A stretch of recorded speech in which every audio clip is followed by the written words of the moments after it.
Farmer finds injured cop stuck in the mud while a mountain lion was approaching.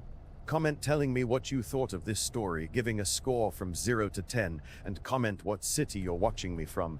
I really want to know if you liked my story, and I want to get to know you better, so subscribe to my channel to support my work. I count on your help. There is mud that holds tighter than a rope. I know because I've seen it, I've felt it. And on that Monday morning, looking at her arm reaching out of that red clay, I swore I was going to do the right thing. I was going to pretend I hadn't seen anything. 52 years living on this land, and I've learned that other people's problems don't become your problems if you know how to look away at the right time. My name is Arthur Henderson. I have a daughter named Emily, a farm I inherited from my dad, and a clumsy way of walking that always makes me trip where everyone else walks in a straight line. I've dropped more tools than I've used, slipped on slick roofs and bumped my head on open gates, but persistence, that I have, even when it's good for nothing. The storm had passed in the early hours. It rained hard, the way the valley cries when it decides to truly cry. The smell of wet earth stuck to your clothes, your hair, your skin. I went out to check the pastures early before the sun got hot, because I knew Willow Creek would be flooded, and it was. But it wasn't the water that caught my eye. It was that arm, thin, feminine, with the fingers stretching upward like someone who still believes help is coming. I stopped. I looked, and I turned my back. It wasn't coldness, no, it was pure fear, because if she was there, someone had put her there. And if someone had done that someone wouldn't like seeing an old, clumsy farmer getting in the middle of it. I walked about 20 paces, 23 to be exact. I know because I counted every single one, and on the 24th, I heard the groan, very low, almost a whisper, but the wind carried it straight to my ear, and then things changed, because a groan comes from a person, and you don't leave a person behind. I went back. She was buried waist deep, covered in mud, her face scratched up by branches. Her uniform was torn, but you could see it. State police. She looked at me with eyes that mixed relief and distrust. She didn't say anything, just stared at me. And that made me more nervous than if she had screamed. "Ma'am, are you okay?" I asked, knowing it was a stupid question. She didn't answer, just kept looking. I was about to ask another question when I heard the growl, deep, coming from the woods to the left. The tall grass moved in a way that wasn't the wind. I know that sound, mountain lion. The same one my daughter Emily had photographed last week on the trail cameras she set up to monitor wildlife. The same one Wayne Baxter, my neighbor across the property line, swore he was going to hunt down one of these days. Wayne Baxter, 30 years living door to door, 30 years of mutual distrust. He thought everyone was against him, that every investigation was persecution, that every authority was the enemy. And when Wayne thought something, he acted on it, always with that calm demeanor of someone who believes they are doing the right thing. The growl came again, closer. I pulled the old rope I carried on my belt. I used it to tie gates and made a quick lasso. I threw it to the woman. She grabbed it, firmly, without hesitating. I pulled. The mud didn't want to let go. I pulled again. I slipped. I hit my knee on a rock and felt the pain shoot up to my thigh. I lost a couple of feet. The mountain lion growled louder. I yelled. I stomped my foot on the ground. I picked up a rock and threw it toward the brush. The beast backed off. For now, I pulled the rope with everything I had. The woman came out, covered in clay from head to toe, trembling, not saying a word, just looking at me with those eyes that said more than any thank you ever could. "Come on," I said, grabbing her by the arm. I took her to the old shed. It's at the back of the property. No one goes there anymore, smells like motor oil, damp wood, and abandonment. But it was safe, and safety was what she needed. Inside the shed, I cleaned her cuts with fresh water and an old rag. My hands worked on their own, cleaning, applying pressure, an improvised suture with fishing line and a leather needle. I didn't say anything about it. She didn't ask either, but she noticed. I could tell she noticed. I used to be a paramedic before I inherited the land. Worked on rural missions out in the county. Saved people, lost people. And one day, I decided that life wasn't for me anymore. I packed away the past along with the uniform I never wore again. Not even Emily knows about it. No one knows. But the hands remember. They always remember. "What's your name?" I asked after finishing the last bandage. "Sarah," she said, the first full word that came out of her mouth. "Sarah what?" "Jenkins." "And what were you doing in that mud, Sarah Jenkins?" She stayed quiet, looked at the floor, then looked back at me. "Investigating," she said. "Irregularities in land deeds. I came to check some old county records. Someone didn't like it. I didn't need to ask who. I already knew. Wayne. It had to be him. Because Wayne saw conspiracies in everything, and when he saw them, he handled them his way. The afternoon was fading when Emily showed up. She walked into the shed and stopped at the door, looking at the woman covered in makeshift bandages, then at me, then back at the woman. "Dad, who is she?" "Sarah. She was in trouble. I brought her here." Emily is 26. She's a photographer, half amateur, half professional, knows every trail on this property better than I do. And when she decides to do something, she does it. Got that from me, or her grandpa, or both. "Can she stay here?" Emily asked.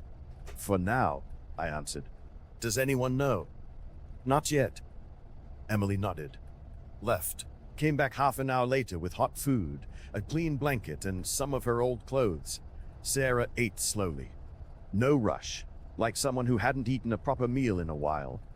That night, I stayed awake late, thinking, planning, trying to understand what kind of hole I had just fallen into, because I knew I had fallen in, and I knew Wayne would show up, sooner or later. Wayne always showed up. He knocked on the door on Tuesday night, with a mason jar of homemade moonshine, and that calm smile he wore when he wanted something. "Hey there, Arthur. Everything all right?" "Everything's fine." "Rained pretty good, huh?" "Sure did." "Saw some strange tracks down by the creek. You see anything?" Dead in the eye. "No." He smiled. That smile that never reached his eyes. "All right then. If you see anything, let me know." "Will do."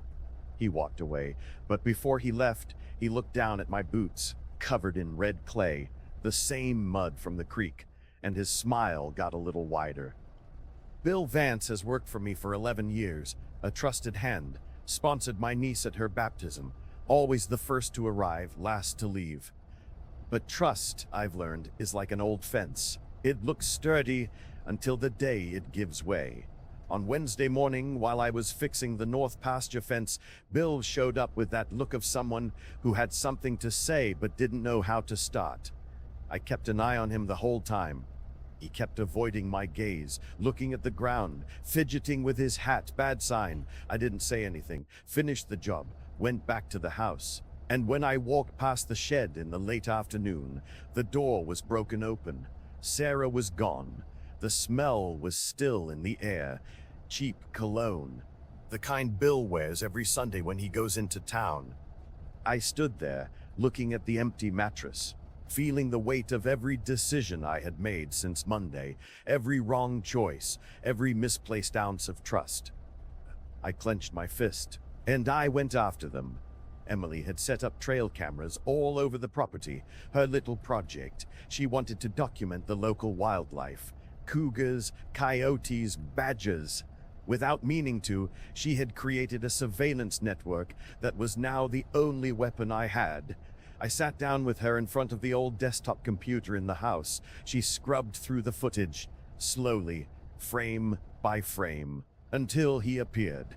Bill, dragging Sarah out the back, heading toward the dead dirt road, and on the other side of the screen, waiting, was Wayne Baxter. "Dad, we need to call the cops," Emily said. "And call who?" "Sheriff Davis." Davis was the county sheriff. Owed old favors to Wayne. Everyone knew nobody talked, because talking doesn't do any good when the guy listening is part of the problem. Then what do we do? I'm going to get her. By yourself? By myself. Emily looked at me the way she had looked at me since she was a little girl whenever she thought I was doing something stupid. And she was right. But stupid or not, I was going to do it. I headed out early Thursday morning, flashlight in hand, hunting knife on my belt. And that knot in the stomach of a man who knows he's pushing past his own limits. The dead road leads to the old lumber mill, shut down 20 years ago. A rusted structure, forgotten. The locals call it the skeleton. Nobody goes out there, no witnesses. I tripped over 2 roots on the way, cut my arm on a piece of rusty sheet metal, stopped 3 times to catch my breath. The knee I had busted on Monday was still aching. Every step throbbed, but I kept going. Inside the skeleton I found him, Wayne, sitting on an old chair, calm, like he'd been waiting all night. "Arsa," he said, with that soft voice he always used. "You're getting involved in something you don't understand." "Where is she?" "Safe, away from causing any trouble." "This isn't your problem." "Wayne?" "Yes, it is. That woman came here to destroy us. I'm protecting our community." He said community like someone talking about their family, with that sick conviction of a man who believes brutality is a form of care. I had seen that before. In my dad, in Wayne's grandpa. Men who thought force was the same thing as being right. "You aren't protecting anyone," I said, my voice steady even though my knees were shaking. "You're scared. Scared she'll find out what you did to George's land, to Richard's, to Mrs. Higgins." Wayne stayed quiet, but his eyes changed. They grew hard. "Watch your mouth, Arthur. I'll say whatever I want. You humiliated George when he tried to register the deed his father left him. You made up a debt that didn't exist. You bought Richard's silence with threats, and Mrs. Higgins, she lost her plot because you forged a signature. Everyone knows. Nobody talks, but everyone knows."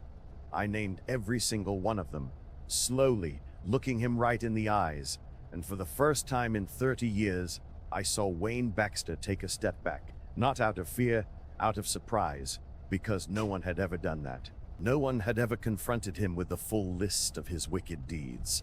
"Where is she?" I repeated. He motioned with his head toward the back room. I went in. Sarah was there, tied up, but in one piece. She looked at me with that same expression from Monday, relief and distrust all mixed together. I untied her fast, without a word. We took the back exit, through the brush, far away from the road. Emily had shown me that trail when she was a kid, said it was a secret path, and it was. We made it back to the farm just as the sun was coming up. Sarah sat on the porch. Emily brought out some coffee. I stayed standing, watching the road, waiting for Wayne's next move, because there would be one. There always was. And there was. Emily came running half an hour later. "Dad, Sheriff Davis is heading this way, with 2 deputies. Wayne told them you kidnapped a state official." Wayne's version of the story was already spreading, and it came with a badge, an address, a warrant. "How much time do we have?" "Half an hour, maybe less." I looked at Sarah. "Do you have anything to prove you were investigating him?" "I do, but it's all in my backpack, which is in my car, which has been stuck out in the woods since Monday." "Emily, do you know where it is?" "More or less. Near the creek." "Come." She took off running. I stayed with Sarah, waiting, and praying that Emily would find that backpack before Davis got here with handcuffs and a bogus warrant. 15 minutes later, Emily came back. No backpack, but holding a flash drive. It was shoved inside the car's dashboard, hidden. I found it because I remembered you used to hide important papers in weird places. Sarah took the flash drive, looked at it, and for the first time since I pulled her out of the mud, she smiled. "It's all here. she said. Everything. Everything like what? Evidence, documents, records, recordings. Everything I dug up on his shady deals, and on everyone who helped him steal other people's land. Sheriff Davis arrived 10 minutes later, sirens blazing, with 2 deputies, wearing that authoritative posture he only put on when he was doing dirty work for someone else. Arthur Henderson? That's me. You're gonna have to come with me to answer some questions. Questions about what? Kidnapping. I looked at Davis, at Miller, at Johnson, the 2 deputies who came with him. I knew all 3 of them. Miller was my sister-in-law's cousin. Johnson used to be one of Emily's students at the high school. Neither of them would look me in the eye. I didn't kidnap anyone, I said. That's not what I was told. Who told you? Davis didn't answer, just gave the boys a signal. Miller stepped up with the cuffs. Johnson just stood there, staring at the dirt. I was taken away. Emily stayed behind, clutching her camera, and Sarah stayed hidden inside the house with the flash drive, and with the only chance we had to flip the board on them. 6 hours sitting in a plastic chair, no formal charges, no lawyer, in a cold hallway that smelled like cheap bleach and old paper. Davis didn't say another word after he brought me in, just left me there, waiting. And waiting, I found out that day, hurts worse than taking a beating. Outside, Wayne was pulling strings. Inside, I was paying the price for doing the right thing. Emily told me later how it all went down. She said that as soon as Davis drove off in the cruiser, she grabbed the rusty bike from the barn and pedaled all the way to Martha's house, 2 miles of dirt road, uphill, under the blazing sun. But she went. Because she knew if there was anyone in the county who kept everyone's secrets, it was Martha. Martha Boole. Retired midwife, 72 years old, the living memory of this region. She knew every family, every feud, every injustice that had happened over the last 40 years, and she kept records of it all, in notebooks, in folders, in shoeboxes stacked up in her back room. Emily knocked on her door at 3 in the afternoon. Martha opened it, looked at my daughter's sweaty face, and immediately knew there was trouble. Your daddy's in a jam, ain't he? He is. Because of that girl he pulled out of the mud? Emily froze, mouth wide open. How do you know about that? I know everything, child. Bill came by here last night, drunk, crying, saying he handed the woman regretted it, but regret doesn't undo the deed. Do you have anything that proves Wayne has been doing this for a long time? Documents, complaints, anything at all? Martha looked at Emily, the way a wise old woman looks when she knows it's time to open the vault. I do. But if I show you, do you promise you'll see this through to the end? Because starting something and stopping halfway is worse than never starting at all. I promise. Martha went into the back room, came out with an old manila folder, tied shut with string. She opened it. Inside was everything. Town hall meeting minutes, handwritten complaints, copies of doctored deeds, police reports that vanished before ever reaching a judge. Everything the locals had tried to use against Wayne over the years, and everything that had been swept under the rug, silenced, forgotten. My daughter Rachel works down at the county clerk's office, Martha said. She scanned all of this a few months back, just as a precaution, in case anything ever happened to me, said. She scanned all of this a few months back, just as a precaution, in case anything ever happened to me. But I reckon now is the time to use it. Emily took the folder, hugged Martha, and pedaled back home. When she got there, Sarah was still around, hiding in Emily's room with the flash drive, and now with a folder full of evidence she never could have found on her own. Sarah opened the folder, read every single page, slowly, with the intense focus of someone finally putting together a puzzle that had been missing pieces for a long time. And when she finished, she looked at Emily and said, This isn't just proof of some shady deals. This is a pattern. It's systematic. Years of burying the truth. If we put this together with what I have on the flash drive, we don't just take down Wayne, we take down everyone who helped him, including Sheriff Davis, including him. Emily took a deep breath. So what do we do now? Now we send this to someone who actually matters, not the local sheriff, not the county cops. We send it straight to the district attorney's office in the next county over. Do you know anyone there? No, but your friend Rachel works with paperwork, with records, with folks who actually do things by the book. She might know who to talk to. Emily picked up the phone, called Rachel, explained the whole thing. Rachel stayed quiet on the line for a moment. Then she said, I know Prosecutor Hayes. She's straight as an arrow. Doesn't owe anyone around here any favors. Email everything to me. Right now. I'll call her and let her know it's coming.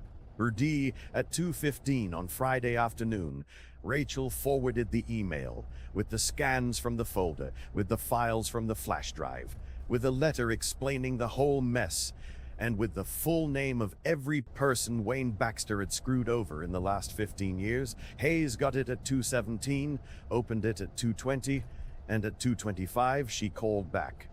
Meanwhile, I was still sitting in that plastic chair, staring at the wall, trying not to think about what Wayne was doing to my reputation out there, or what Davis was cooking up to charge me with, or how long I was going to sit there before someone figured out the whole thing was a lie. Deputy Miller walked down the hall at 4 o'clock, stopped, looked at me, and said quietly, I'm sorry, Arthur. We're just following orders. I know. But we know you didn't do anything. I know you know. He walked away, and I kept waiting. Prosecutor Hayes showed up at the sheriff's station at 5:43, flanked by 2 state investigators from the Capitol, carrying the printed documents, the scans, everything. She didn't ask for permission, didn't knock on the door, marched straight into Davis's office and shut the door behind her. Nobody heard what was said in there, but 15 minutes later, the door opened. Davis walked out, pale as a ghost, and I was let go. No explanation, no apology, just, you're free to leave. Emily was waiting right out front of the station, with Sarah, the 2 of them standing side by side, like they had made a pact not to leave without me. I hugged my daughter, tight, the way a father hugs his kid when he realizes she's grown up to be braver than he ever was. Thank you, I said. We did it together, Dad. I looked at Sarah. What now? Now Hayes goes after everyone. Wayne, Davis, Bill, and anyone else who helped keep this racket running. But it's gonna take a while.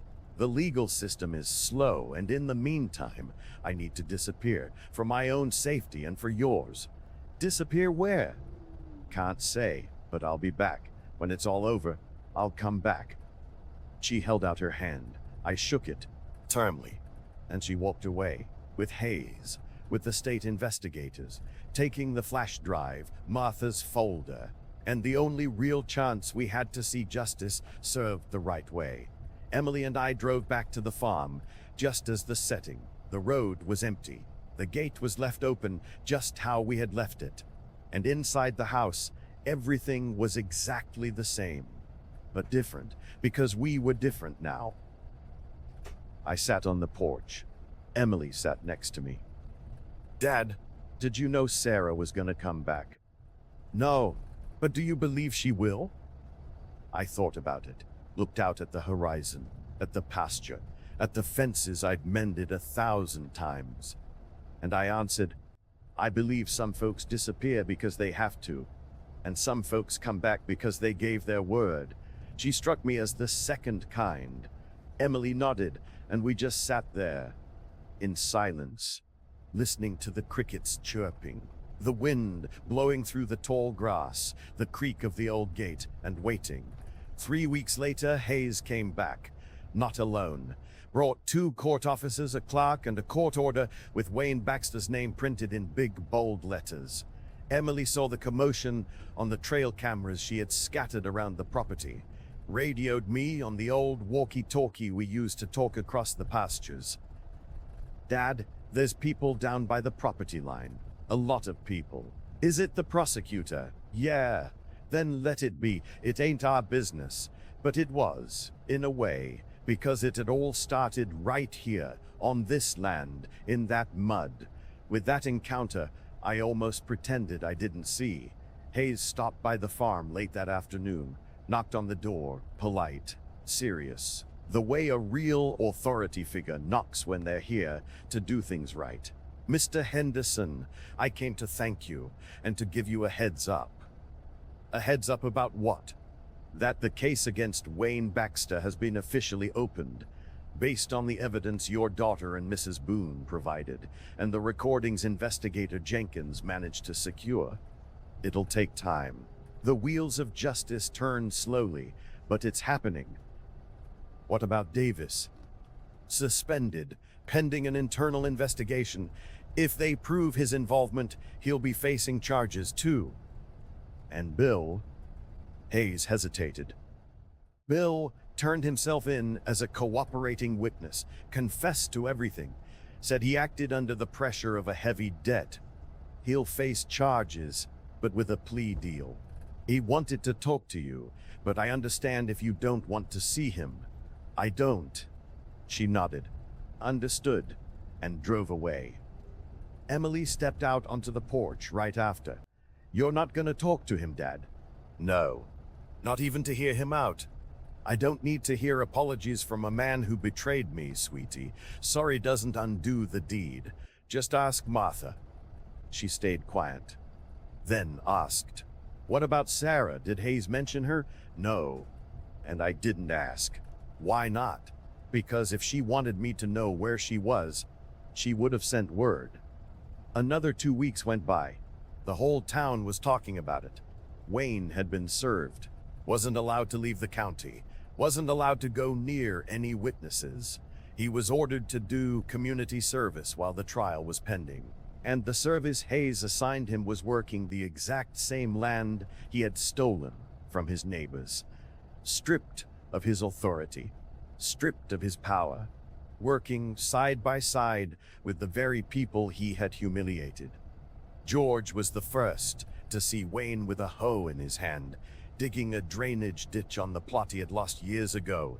Said it was the strangest thing he'd ever seen in his life. The man who had fabricated fake debts was now paying off a very real one, with his own 2 hands, out in the blazing sun, with nowhere to run. The irony wasn't lost on anyone. On Saturday, 6 weeks after that Monday in the mud, Emily came running up to the house again, but this time she had a smile I hadn't seen in a long time. Gad, there's someone at the gate. Oh, go Nook. I stepped off the porch, walked down to the gate, and there she was, Sarah Jenkins, standing there, wearing a backpack, her face clean, the cuts healed over, and that same look in her eyes, but different. I told you I'd be back. You did. And I always keep my promises. I smiled, didn't say a word, because I didn't need to. She understood. Emily brought out some coffee. We sat on the porch. Sarah told us the case was moving forward, that more people had stepped up to testify against Wayne, that the investigation had spread to neighboring counties, that she was going to be sticking around the area for a few more months to oversee things, and that she was going to need a safe place to stay. You can stay here, I said. The shed's just like you left it. I don't want to be a burden. It's not a burden. It's the right thing to do. She nodded.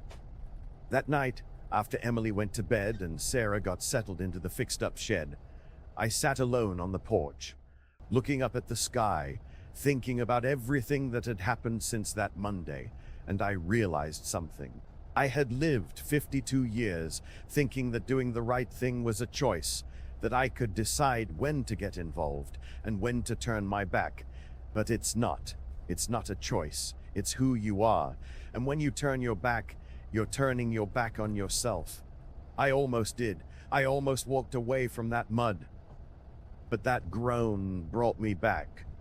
And now, Looking back, I knew that groan hadn't just saved Sarah, it had saved me too. On Sunday, Martha came by, brought a fresh-baked apple pie. Rachel came with her, wearing a tired but satisfied smile. "Came to thank you, Arthur," Martha said. "Thank me for what, Martha?" "For doing what nobody else had the guts to do, for pulling her out of the mud, and for pulling the rest of us out right along with her." I didn't know what to say, so I didn't say anything. Just took the pie. The weeks turned into months. The legal process dragged on, slowly, like justice always does. Wayne served his community service, had to face every single person he had wronged. And for the first time in his life, he had to look them in the eye without having the power to order them around. Bill skipped town. Heard he headed out west, trying to start over. Don't know if he made it, don't really care. Sheriff Davis was fired. The internal probe proved he was mixed up in it. He packed up and left town a week later. No goodbyes, no explanations. And Sarah stayed. Not in the shed. She rented a little house in town, but she'd come out to the farm every weekend, helped Emily with the trail cameras, helped me mend fences, and little by little, she became a part of our routine. In that quiet way some folks have of fitting into your life without making a fuss. One Saturday afternoon, while we were fixing up the old gate, she asked me, "Arthur, do you ever regret turning back that day?" "No. Not even a little bit." "Not even a little bit. Why?" I thought about it, looked at her hands that now gripped the tools so steadily, at her face that didn't hold any more fear, and I answered, "Because there's things we do not 'cause we want to, but 'cause we have to keep being who we are, and I had to turn back to keep being me." She nodded and went back to work. The mud at Willow Creek dried up. The fence got fixed. The mountain lion showed up on Emily's trail.